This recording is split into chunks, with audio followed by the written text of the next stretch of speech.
आज आपण तुमच्या मनाला शांती देणाऱ्या आणि तुमचं आयुष्य पुन्हा तुमच्या हातात देणाऱ्या 5 शक्तिशाली सायकोलॉजी पाहणार आहोत। ही स्क्रिप्ट केवळ तुमचा वेळ घालवण्यासाठी नाही तर तुमच्या आत्म्याला बळ देण्यासाठी आहे। ही केवळ टिप्स नाहीत तर तुमच्या आयुष्याचा रिमोट कंट्रोल पुन्हा तुमच्या हातात घेण्याची गुरुकिल्ली आहे। जर तुम्हाला खरंच ती व्यक्ती तुमच्याकडे धावत यावी असं वाटत असेल तर हे 5 टप्पे शांतपणे, धीराने आणि आत्मसन्मानाने पूर्ण करा। पहिली गुरुकिल्ली, त्यांना लगेच परत मिळवण्याचा प्रयत्न करू नका, स्वतःला मागे खेचा, शांत रहा। मैत्रिणींनो, जेव्हा ती व्यक्ती तुमच्याशी बोलणं थांबवते तेव्हा तुमची पहिली प्रतिक्रिया असते बेचैन होऊन कॉल मेसेजचा भडीमार करणे। इथेच तुम्ही मोठी चूक करता। तुम्ही जितक्या वेळा त्याला कॉल कराल तितक्या वेळा त्याला हे कळेल की तुम्ही अजूनही तिथेच अडकलेले आहात आणि तुमचे इमोशन्स तो सहजपणे कंट्रोल करू शकतो। यातून तुमची किंमत हळूहळू कमी होत जाते।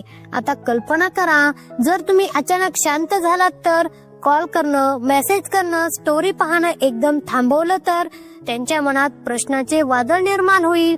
हे अचानक शांत कशी झाली? हिच्या आयुष्यात कोणी दुसरं आलं का? तिनं मला विसरली की काय? हेच ते क्षण आहेत जिथे मानसशास्त्र काम करते। कारण जेव्हा तुम्ही सतत गयावया करत होता तेव्हा त्याला ते आवडत होतं, पण जेव्हा ही सवय थांबते तेव्हा तो गोंधळतो। हा मागे हटण्याचा निर्णय केवळ शारीरिक नाही तर मानसिक आणि भावनिक स्तरावर असला पाहिजे। त्याचे जुने मेसेज वाचणं, त्याच्या ऑनलाईन स्टेटसची वाट पाहणं, हे सर्व थांबवा।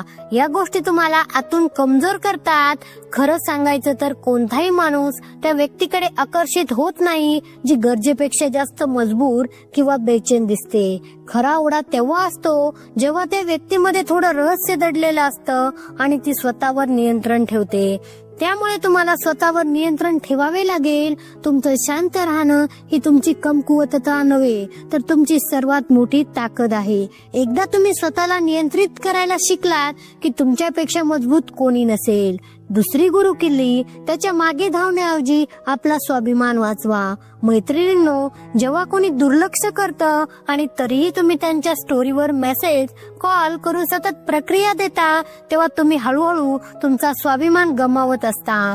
लोक या क्षणी चूक करतात, ते फक्त त्याच व्यक्तीचा विचार करत राहतात जी व्यक्ती आता तुम्हाला महत्व देत नाही। तिला मनवण्याचा तुम्ही प्रयत्न करता ज्याने तुमच्या महत्वाकडे दुर्लक्ष केले। त्याला तुम्ही हे दाखवत आहात की तुमच्या अस्तित्वाला काही किंमत नाही। आता उलट विचार करा, तुम्ही पूर्णपणे शांत राहिलात, कोणताही खुलासा केला नाही, तुमचं हे मौन एक गोष्ट स्पष्ट करतं, मी फक्त त्याच गोष्टींना महत्व देईन ज्या माझ्या आत्मसन्मानाला लायक आहेत। ही गोष्ट त्याच्या मनात खोलवर रुजेल। जेव्हा तो तुम्हाला सोडून जातो तेव्हा त्याच्या मनात अहंकार असतो की ही तर माझ्याशिवाय राहू शकत नाही। जर तुम्ही त्याच्या मार्गावर गेलात तर त्याचा अहंकार बरोबर सिद्ध होईल, पण जेव्हा तुम्ही आत्मसन्मानाकडे मार्गक्रमण करता तेव्हा त्याचे मन हादरून जाते। तुमचं शांत होणं आणि स्वतःच्या आयुष्यात व्यस्त होणं हे त्याला आतून डगमगून टाकेल। जर तुम्ही आज त्याच्या मागे धावलात तर तो परत येईल, पण तुम्हाला तो आदर देणार नाही, कारण त्याने तुम्हाला मिळवण्यासाठी कोणतीही मेहनत घेतली नाही। त्याला स्वतःला हे जाणू द्या की त्याने काय गमावले आहे। सर्वात मोठा परिणाम तेव्हा होतो जेव्हा तो तुम्हाला कुठेतरी हसताना, स्वतःच्या कामात व्यस्त असताना पाहतो आणि तुम्हाला बघूनही काहीच फरक पडत नाही। मी ज्याला सोडून गेलो होतो त्याला आता माझ्या असण्या नसण्याचा फरक पडत नाही। हीच त्या माणसाची सर्वात मोठी हार असते। स्वतःला खरंच मजबूत बनवा, जेणेकरून कोणाच्या जाण्याने तुम्ही तुटणार नाही तर अधिक चांगल्या दिसाल। तुमचा स्वाभिमान हा प्रेमापेक्षाही जास्त महत्वाचा आहे। तिसरी गुरुकिल्ली, त्याला जळवण्याऐवजी, ईर्ष्या निर्माण करण्याऐवजी स्वतःला आनंद, सुकून देण्यास सुरुवात